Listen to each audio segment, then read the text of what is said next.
자, 이번에는 그 상가 건물 임대차 보호법에 따른 권리금이요. 권리금. 그래서 권리금에 대해서는 상가 건물 임대차 보호법에 그 회수기의 보호 규정이 출제가 됐습니다. 2019년도 기출 문제고요. 2019년도에 또 최신 판례가 하나 나왔기 때문에 권리금 그 회수기의 보호 규정과 관련해서요. 또 단문이 하나 나왔고 2022년도에는 사례형으로 혹시 나올지 모른다. 그래서 관련 판례 가지고 사례형 문제까지 한번 살펴보도록 하겠습니다. 일단 기본적으로 단문 형식으로 정리해놔야 된다 이거죠.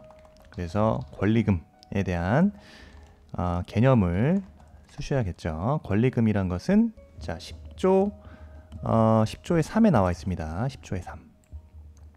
10조의 3. 제 1항에 나와 있고요. 그래서 임대차 목적물인 상가 건물에서 영업을 하는 자 또는 영업을 하려는 자가 그러니까 신규 임차인을 말하는 거죠. 영업시설, 비품, 그다음에 거래처. 거래처 뭐 그 고객분들에 대한 혹은 이제 거래처 에 대한 정보, DB 데이터베이스를 말하는 거겠죠. 그다음에 신용, 영업상의 노하우, 이게 중요하죠. 이 노하우, 영업상의 노하우. 그다음 위치. 예. 이제 커피 전문점 같은 경우는 이게 굉장히 중요하죠. 상가 건물에 대한 위치가 제일 중요합니다. 커피는 위치가 제일 중요하다. 뭐 커피뿐만 아니라 요식업 마찬가지죠. 상가 건물의 위치가 제일 중요하다. 등 영업상의 이점 등 유무형의 재산적 가치의 양도 또는 이용 대가입니다. 그래서 임대인, 임차인에게 보증금 차임 이외에 지급하는 금전 등의 대가를 말하고 그다음에 3조 10조 3의 2항에서 그러한 권리금 계약은 신규 임차인이 되려는 자가 임차인에게 권리금을 지급하는 계약을 말한다. 그래서 신규 임차인이 되려고 하는 자가 누구한테? 임대인이 아닙니다. 임차인에게 권리금을 지급하기로 하는 계약이기 때문에 우리 10조의 4에 있어서 임대인은 뭐 할 수 없다? 정당한 사유 없이 그 신규 임차인을 주선한 그 임차인이 신규 임차인으로부터 받는 그 권리금을 지급받는 것을 방해해서는 안 된다라고 규정돼 있죠. 그래서 두 번째 목차에서 자 임차인의 자 권리금 회수 기회 보호를 해줘야 된다. 법 제 10조의 4입니다. 뭐라 규정돼 있냐면 자 임대인은요. 임대차 기간이 끝나기 6개월이에요. 임대차 기간이 끝나기 6개월 전부터 임대차 종료 시 다음 사항에 해당하는 행위를 함으로써 각호의 사항이 중요하겠죠. 권리금 계약에 따라 임차인 권리금 계약은 10조 3의 2항에 나와 있죠. 신규 임차인이 되려는 자가 임차인에게 권리금 지급하는 계약을 말한다. 그래서 권리금 계약에 따라 임차인이 주선한 신규 임차인이 되려고 하는 자로부터 권리금을 지급받는 것을 방해해서는 안 된다입니다. 다만, 그죠? 다만 10조 1항 각호 어느 하나에 해당하는 사유가 있는 경우에는 그러하지 아니한다. 그죠? 10조 1항은 계약갱신 요구죠. 저 10조 1항 참고로 알아두시면 된다. 10조 1항은 뭐라고 규정돼 있죠? 자, 임대인은 임차인이 임대차 기간이 만료되기 전부터 1개월 전까지, 6개월 전부터 1개월까지 계약갱신을 요구할 경우 정당한 사유 없이 거절하지 못한다는 거죠. 그래서 계약갱신 요구하면 정당한 사유 없이 거절하지 못한다. 예. 대표적으로 3기의 차임액에 해당하는 금액에 이르도록 차임을 연체한 사실이 있는 그러한 사유, 이건 정당한 사유에 해당하는 거죠. 거절 사유로서 뭐 이런 것들 정리해야 된다. 10조에 대한 내용도 중요하고요. 어쨌든 이번 시간에 중요한 거는 요겁니다. 그 임차인이 주선한 신규 임차인이 되려고 하는 자로부터 권리금을 지급받는 것을 방해해서는 안 되는데, 그죠? 자, 어떻게 방해하는지가 나와 있다. 자, 10조의 4에 요 사항들이죠. 요거 하나하나 보겠습니다. 그래서 다음 각호의 어느 하나에 해당하는 행위를 다음과 같이 보시면 된다. 방해 행위죠. 어떻게 임대인이 방해하냐? 자, 임차인이 주선한 신규 임차인이 되려고 하는 자에게 권리금을 요구하거나 그러니까 임차인이 주선한 신규 임차인에게 직접 임대인에게 권리금을 내라. 예, 이런 권리금을 요구하거나 이러면 안 되는 거예요. 임차인이 주선한 신규 임차인이 되려는 자로부터 권리금을 수수하는 행위. 예, 요런 것들. 임차인이 신규 임차인으로의 그 권리금 계약을 방해하는 행위다. 자, 2호. 임차인이 주선한 신규 임차인이 되려는 자로 하여금 임차인에게 권리금을 지급하지 못하게 하는 행위. 예, 그죠? 방해 행위죠. 자, 3호. 임차인이 주선한 신규 임차인이 되려는 자에게, 그죠? 임차인이 주선한 신규 임차인이 되려고 하는 자에게 상가 건물에 관한 조세, 공과금, 주변 상가 건물의 차임, 보증금, 그 밖에 부담에 따른 금액에 비추어 현저히 고액의 차임과 보증금을 요구하는 행위. 그죠? 대놓고 너 신규 임차인이 되면은 뭡니까? 현저히 고액. 그죠? 주변 시세 고려하지 않고 너는 그냥 고액의 임대료와 그러니까 차임과 보증금을 요구할 수 있다. 협박하는 거죠, 이거. 이러면 안 됩니다. 그다음, 그 밖에 정당한 사유 없이 임차인이 주선한 신규 임차인이 되려는 자와 임대차 계약 체결을 거절하는 행위다. 거절. 요 4호 관련해서 최근 판례가 나왔습니다. 그 다음에 10조 4의 2항에서는 이렇게 나와 있어요. 요 10조 1항에 나와 있는 이 정당한 사유에 대해서는 다음과 같이 규정하고 있다. 그죠? 정당한 사유. 언제 정당한 사유가 있는 것으로 본다? 보니까 임차인이 주선하는 이 신규 임차인이 되려고 하는 자가 소위 무자력자다. 이겁니다. 보증금이나 차임을 지급할 자력이 없는 경우, 이런 경우에는 정당한 사유가 있는 것으로 보는 거고, 두 번째, 임차인이 주선한 신규 임차인이 되려는 자가 임차인으로서의 의무를 위반할 우려가 있거나 그 밖에 임대차를 유지하기 어려운 상당한 사유가 있다. 3호, 임대차 목적물인 상가 건물을 1년 6개월 이상 영리 목적으로 사용하지 아니한 경우, 이런 경우예요. 그 다음에 4호, 임대인이 선택한 신규 임차인이 임차인과 권리금 계약을 체결하고 그 권리금을 지급한 경우죠. 이미 권리금 계약을 체결해서 권리금을 지급했다면 정당한 사유에 해당한다, 이겁니다. 됐습니다. 그래서 임대인이 선택한 신규 임차인이에요. 그래서 요거는 정당한 사유에 해당한다. 그죠?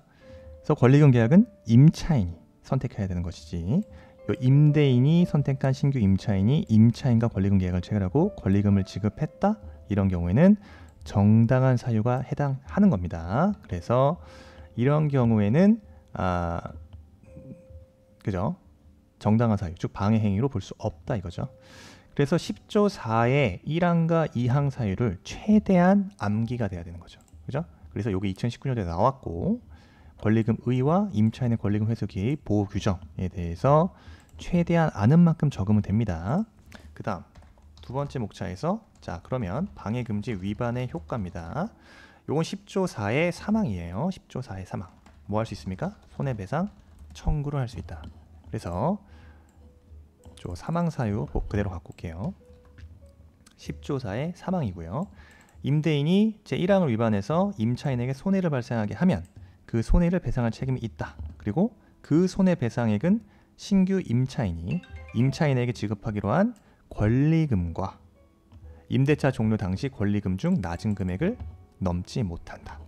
그 다음에 행사 기간은요, 그죠? 14항에 나와 있습니다. 사망에 따라 임대인에게 손해배상을 청구할 권리는 임대차가 종료한 날, 기산점은 임대차가 종료한 날로부터 3년이에요. 임대차가 종료한 날로부터 3년 이내에 행사하지 않으면 시효로 소멸됩니다. 시효 완성으로 소멸한다, 이거예요. 이 정도 적어주면 되는 거죠. 2019년도 단문으로 나왔어요. 그러면 똑같은 문제는 나오지 않는다. 근데 출제위원이 권리금에 대해서 최근 판례가 하나 나왔기 때문에, 그렇죠? 2019년도 판례입니다. 그러면 사례형으로 좀 꽈서 좀 더 권리금에 대한 문제를 낼 수 있겠죠. 그래서 준비했습니다. 2018 다 284226에 대한 판례고요. 그래서 사실관계를 한번 볼까요? 사실관계 제가 쇼터디에서 그대로 나와 있는데, 사실관계는 좀 위로 올리면 나와 있어요. 네, 요거 그래서 원고는 2008년 자 구로구 신도림동 구로구 신도림동 소재 한 상가를 임차하여 커피 전문점을 운영해왔다. 네, 커피 전문점을 운영해왔다. 자 피고는 2012년도 위 상가를 매수하면서 소유권을 취득했다. 그죠? 그 후에 계속 임대차 계약은 갱신해 왔다. 그래서 피고는 2015년 12월 28일 이미 2015년 11월 30일자로 임대 기간이 종료되었다면서 건물 명도 소송을 제기했다. 그때 묵시적 갱신을 한 것으로 인정돼서 법원에서는 2016년도 11월 31일자로 건물 명도하라는 판결이 선고되었다. 그럼 소유권은 2016년도 11월 31일자로 누구한테? 피고한테 넘어간 거죠. 됐습니다. 그래서 2016년도 이제 입장이 어떻게 된 거예요? 피고 입장 어떻게 된 거예요? 자 여기서는 피고 자체가 2016년도 11월 전까지는 임차인이었지만 이제 건물 명도 소송을 제기해서 판결이 나왔죠. 건물 명도하라는 판결이 선고되었으므로 피고는 임대인이 되는 거예요. 예. 즉 계약서에 갑이 되는 겁니다. 갑. 해서 자 2016년 10월에 어떻게 나옵니까? 피고가 나는 원고에게 원고인은 기존의 임대인이죠. 하지만 넘겼으니까 난 더 이상 임대하지 않고 아들에게 커피 전문점으로 사용하도록 하겠다라는 뜻을 말하고 관련 의사를 내용 증명 우편으로 통보한 사안이에요. 그 전까지 자 원고는요 창업 컨설팅을 통해서 자 신규 임차인을 소개받으려고 협의를 진행하고 있었다. 그죠? 근데 피고의 내용 증명 우편을 받고서 신규 임차인의 물색을 중단했다. 그리고 2016년도 11월 30일 상가를 명도했습니다. 자 원고는 명도 이전부터 자 피고에게 권리금을 요구했다. 그럴 수 있겠죠? 내가 어쨌든 너한테 넘겼기 때문에 나에 대한 그 권리금을 요구할 수 있다 이겁니다. 근데 피고가 이를 계속 거절하자 2016년도 12월 21일 권리금 상당의 손해배상 청구 소송을 제기했다 이겁니다. 아시겠죠? 이 관련된 내용을 다시 한번 그림으로 보시면 이해하기 편하겠죠?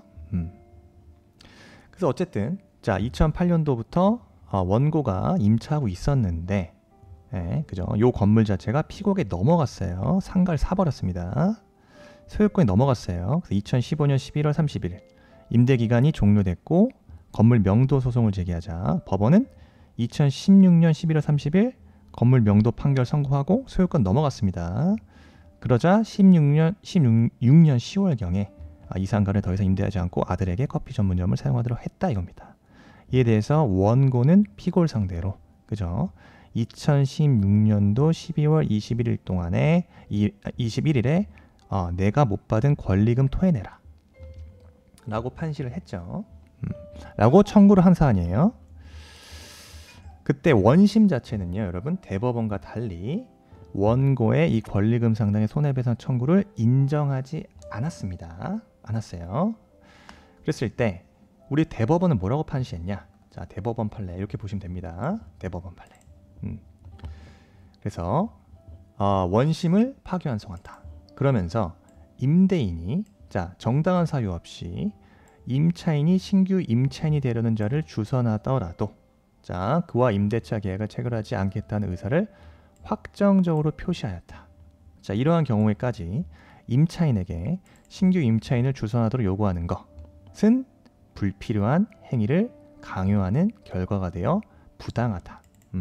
이와 같은 특별한 사정이 있다면 임차인이 실제로 신규 임차인을 주선하지 않더라도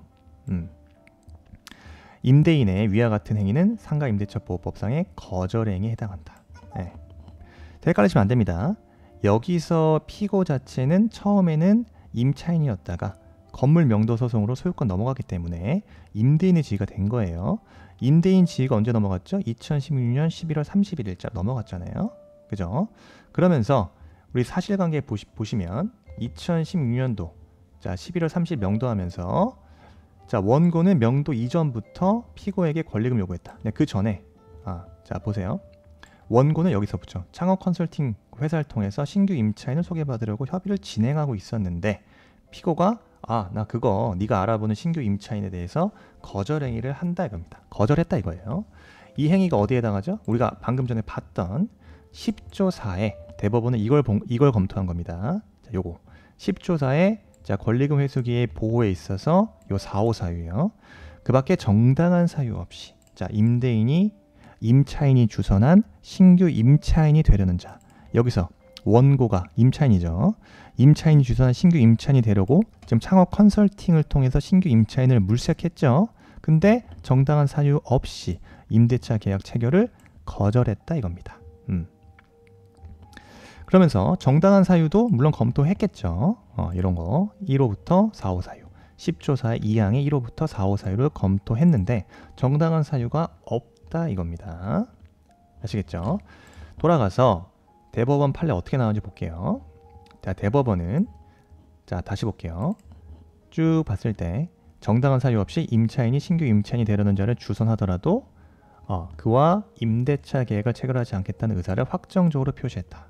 자, 그러한 경우에까지 임차인에게 신규 임차인을 주선하도록 요구하는 것은 불필요하다고 불필요한 행위를 강요하는 결과가 되어 부당하다. 자, 이와 같은 특별한 사정이 있다면 임차인이 실제로 신규 임차인을 주선하지 않았더라도 임대인이 위와 같은 행위는 10조 4의 1항 제4호에서 정한 거절행위에 해당한다고 보아야 한다. 따라서 임차인은 같은 조 3항에 따라 어떻게 할 수 있죠?